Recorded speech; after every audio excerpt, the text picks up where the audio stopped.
Voy a hacer una presentación sistemática de la fe en diálogo con nuestro tiempo y a partir del catecismo de la Iglesia Católica y de cuestiones epistemológicas hoy relevantes, a partir de 4 núcleos o unidades, una vinculada a la creación, que se apropia normalmente al Padre, otra a la redención, que se apropia al Hijo, una tercera a la santificación apropiada al Espíritu Santo y una cuarta al misterio de Dios, uno en esencia y trino en personas.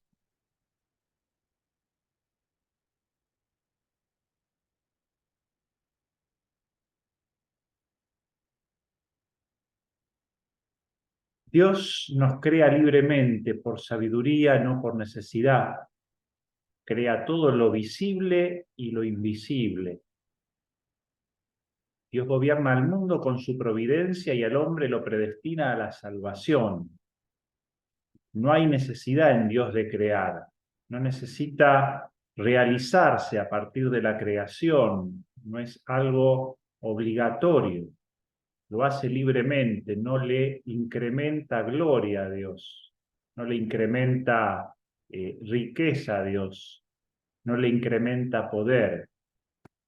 Lo hace para hacernos partícipes de la plenitud de su ser. Y el tema de la creación nos obliga a plantear la relación que existe entre ciencia y fe. La ciencia tiende a describir el cómo, mientras que la fe más bien nos remite a las causas últimas, a los por qué y al sentido definitivo de las cosas. En particular, la creación del hombre, varón y mujer, como señores de la creación, tal como nos dice el libro del Génesis, dotados de conciencia y libertad. Sean fecundos y multiplíquense. El varón y la mujer participan así de la obra creadora de Dios, son co-creadores con el Señor. Y acá tenemos que plantear la cuestión de género, que además se asocia a la baja tasa de natalidad, sobre todo en el mundo occidental. Una cosa es el sexo, que viene por naturaleza, y otra cosa es el género, que tiene una composición cultural. Nosotros defendemos siempre la noción de matrimonio entre un varón y una mujer, pero eso no quiere decir que psicológicamente las personas puedan vivir de un modo muy variado, muy heterogéneo, muy diverso, la experiencia humana. Una gran pregunta que a veces nos hacemos es ¿por qué el mal? El libro del Génesis nos da en el capítulo 3 una respuesta etiológica, es decir, bueno, dado que el mal existe, ¿cuál es la explicación? ¿Por qué todos estos desórdenes que vemos o estas cosas que no nos cierran?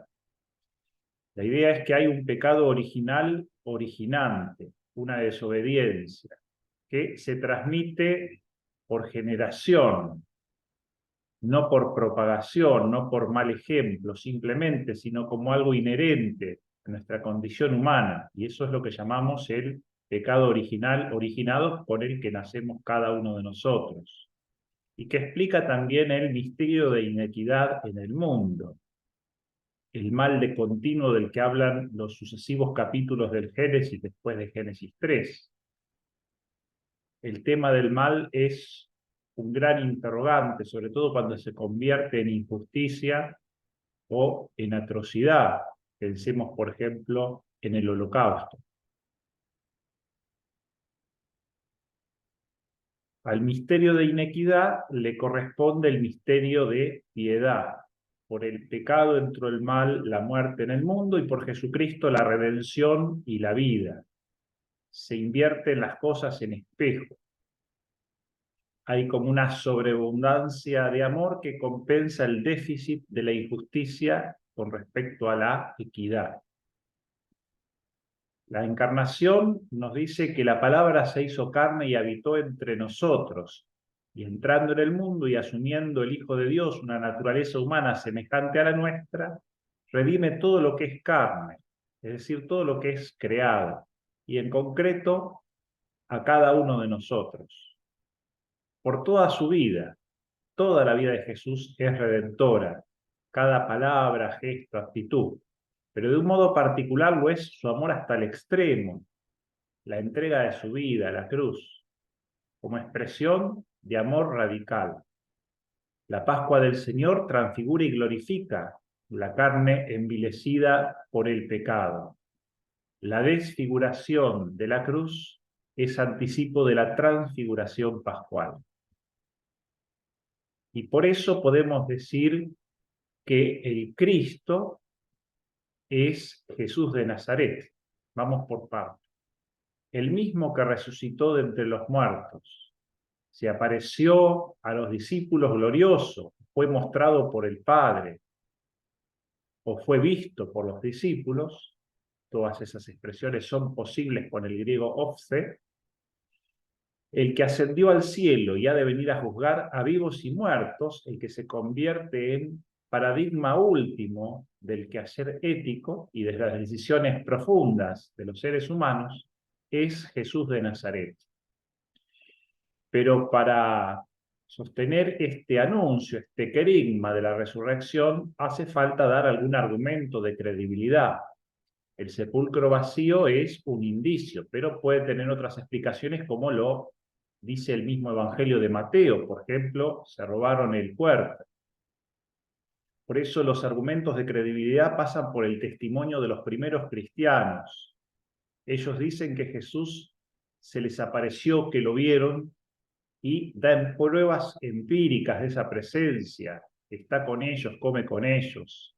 Lo pueden ver en Jerusalén o en Galilea, todos juntos, o los discípulos de Maús, en camino, en lugares cerrados o en lugares abiertos. También las mujeres, que fueron las primeras. El testimonio de credibilidad pasa por la iglesia naciente. No podemos acceder a Jesucristo si no es a través de la comunidad de los cristianos, de la iglesia en camino. Decía que el Cristo es Jesús de Nazaret, el hijo del carpintero que vivió entre nosotros, un profeta poderoso en obras y palabras delante de Dios y de todo el pueblo, a quien los jefes de los sacerdotes y nuestros gobernantes entregaron para ser condenado a muerte y crucificado. Escándalo para los judíos, locura para los paganos, dice Pablo, pero para los que creen, sabiduría de Dios. Y uno podría preguntarse si era necesaria la muerte en cruz. Y entonces acá aparecen los argumentos de conveniencia, así como por el árbol del bien y del mal entró el mal en el mundo, también por el árbol de la cruz tiene que entrar en la vida. Jesús viene a ser el nuevo Adán que revierte la desobediencia del antiguo Adán y da lugar al nacimiento de la iglesia, nueva Eva, o María, que es su figura, en correspondencia al alejamiento de la primera Eva. La muerte en cruz es como un plus de amor, mucho más de lo que la justicia requiere. Murió el justo por los injustos, pero justamente en ese plus de infinito valor puede pagarse el pecado o la culpa de muchos, de toda la humanidad. Este es el argumento de por qué un Dios hombre de San Anselmo. Y después de haber hablado de la creación y de la redención, ahora nos vamos a focalizar en la santificación que, como decía al inicio, se apropia al Espíritu. El Espíritu Santo nos hace partícipes de la gracia capital de Cristo. La única mediación entre Dios y los hombres es de Jesucristo. En su humanidad se recibe toda gracia, por eso decimos que Cristo es gracia capital. Nosotros participamos de su riqueza, de su gracia. La gracia creada es participación de esta gracia increada que se expresa en Cristo cabeza. Pero quien nos hace partícipes de esa gracia es el Espíritu Santo, es el catalizador de esa gracia. En particular, en Pentecostés, Cada discípulo recibe el Espíritu Santo y nace la Iglesia a través de sus signos, que son el fuego, la luz, a través del agua, a través de la imposición de manos, después el dedo de Dios, la acción del Espíritu multiforme. Constituye un pueblo de discípulos misioneros con camino hasta los confines del mundo. Así como María había recibido el Espíritu, que la había cubierto con su sombra y había ido deprisa a visitar a su prima Isabel a llevar no solo ayuda, sino al mismo Jesús en sus entrañas, también la iglesia en Pentecostés sale deprisa a los confines del mundo para anunciar el Evangelio, para llevar a Jesús. Y cada uno de nosotros lo hace desde su originalidad vocacional y carismática, como bautizados, mujeres y varones. Y acá podemos plantear otra cuestión que tiene que ver con la iglesia, y es esta doble vertiente, visible e invisible. La institución por un lado y el carisma por el otro. El carisma, que es lo más profundo, decisivo y trascendente, asociado al misterio de Dios, y la institucionalidad, que es inevitable. Al muy poco tiempo, los primeros cristianos necesitaron organizarse e institucionalizar la vida de la iglesia, por ejemplo, a través de los ministerios.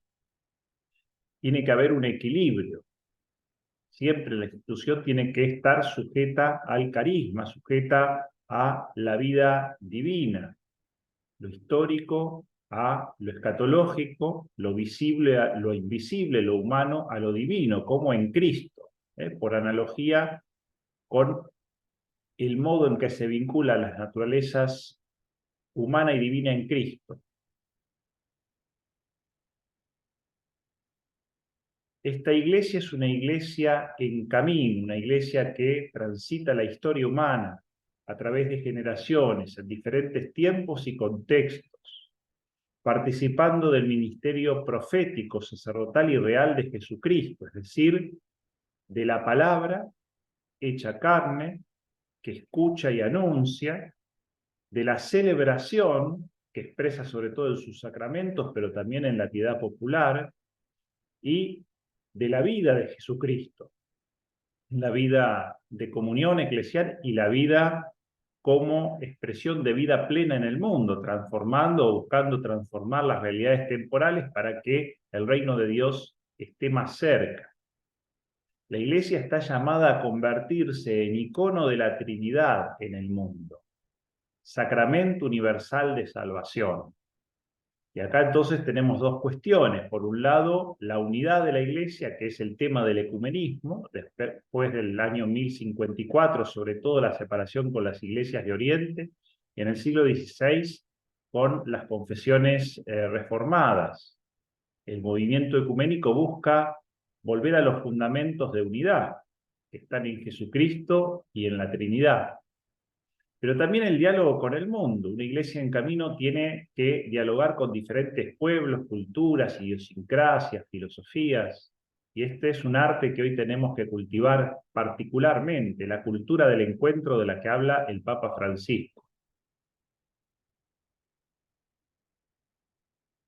Por último, la historia nos remite a la escatología, a lo decisivo. La iglesia peregrina entre las persecuciones del mundo y los consuelos de Dios, decía San Agustín, y lo repite el Concilio Vaticano II, en la Lumen Gentium. Al servicio del reino de Dios en medio de pueblos, personas y culturas. Celebra y anima la esperanza por medio de la celebración eucarística y la caridad pastoral concreta. La esperanza activa se nutre de la oración y de la caridad, sobre todo el amor concreto y misericordioso a ese extraño en el camino de que habla Fratelli Tutti, la última encíclica del Papa Francisco. Y acá tendríamos que vincular, por un lado, asociado a la esperanza humana y la esperanza teologal. Tenemos muchas esperanzas humanas, pero que pueden defraudar y que sin embargo también pueden animar esa otra esperanza con mayúscula, que es la esperanza teologal de los cielos nuevos y la tierra nueva. No podemos idolatrar la esperanza humana porque caeríamos en la desesperación, es decir, la presunción lleva finalmente a la desesperación, pensar el paraíso ya lleva a la idea del paraíso nunca, por eso hay que pensar el paraíso ya, pero todavía no, ya, pero todavía más. Y después está la cuestión del purgatorio y del infierno. Muy naturalmente damos por sentado que todos vamos al paraíso, pero la idea del purgatorio, de una instancia de purificación, tiene que ver con nuestra no correspondencia a esa santidad que Dios espera de nosotros, esa plena realización del Hijo e Hija de Dios. Es decir, esa última conversión, ese deseo último de Dios, esa pena por el bien que no pudimos hacer o que podríamos haber hecho y no hicimos. Y el infierno queda como una posibilidad absolutamente real, dice el teólogo von Balthasar. Es garantía de nuestra libertad. La criatura libre puede negarse a dar culto a Dios. Esto muestra la magnificencia de Dios, la magnanimidad de Dios, la grandeza de Dios y también la libertad de la criatura. Por supuesto, en ningún lado está definido que haya alguien en el infierno, pero es una posibilidad absolutamente real. Dios nos predestina a todos a la salvación. Si hay un déficit en eso es por responsabilidad propia. Por último, la cuarta parte, el misterio de Dios. Ahora recapitulamos al Dios uno y trino, que es Padre, Hijo y Espíritu Santo, una naturaleza en tres personas. Vamos con un poco de historia. La historia bíblica nos hace pasar del Dios de los padres al Padre de nuestro Señor Jesucristo, a través del Antiguo Testamento hasta llegar a la buena noticia del Nuevo Testamento. Sobre todo el Evangelio de Juan tiene más desplegada esta imagen en ciernes trinitaria de Dios. La palabra estaba con Dios y era Dios, el Paráclito, que yo les enviaré, etc. Pero los primeros padres, los padres de la Iglesia, van a llegar a esta noción de la divinidad del Padre, del Hijo y del Espíritu Santo.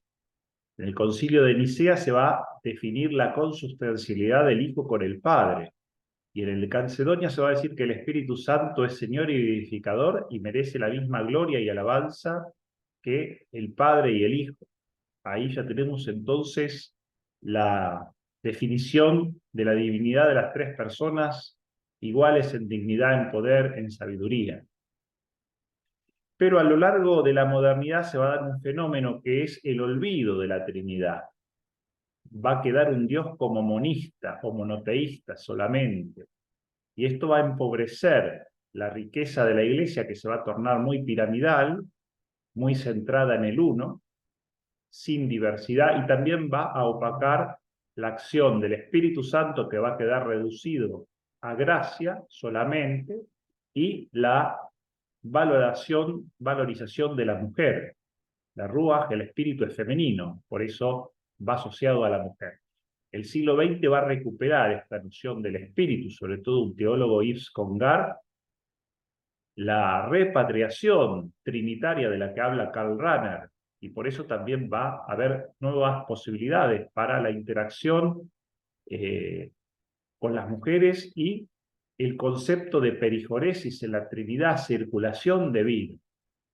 Y esto nos remite entonces a las históricas herejías, que normalmente eran terminadas con un anatema sit, que sea condenado. Hoy buscamos un mayor diálogo, tratar de entender las razones por las cuales las personas pensamos diferente. Y muchas veces están en las imágenes de Dios, que la psicología ha estudiado mucho cómo se van formando en nuestra vida. Por eso, de nuevo, volvemos a la cultura del encuentro y del diálogo, como una posibilidad también para el diálogo interreligioso, que es la cuestión que nos plantea este último tema del Dios vivo, el diálogo con las religiones, con las diferentes tradiciones que hablan de Dios, que han experimentado a Dios o el misterio trascendente. Por eso hay que pensar al Dios cristiano desde las personas y pueblos concretos, desde la misma experiencia perijorética y sinodal de la Iglesia de la Trinidad, desde la misma fe eclesial, pero situada.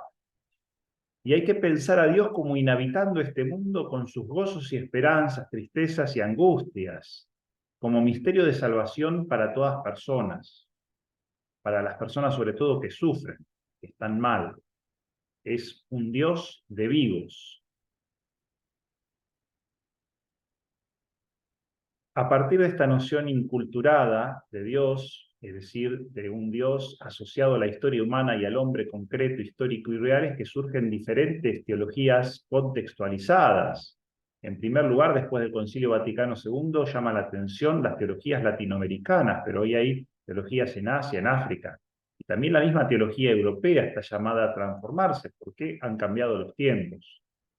Yo acá les presento una teología muy concreta que fui desarrollando en estos últimos 25 años, a la que ustedes pueden acceder si googlean Teología del Cambio de Época Sinopsis. Ahí van a tener una sinopsis hipervinculada con todo el material, 24 libros, pero además 13 podcasts, 90 conversatorios, mucho más material.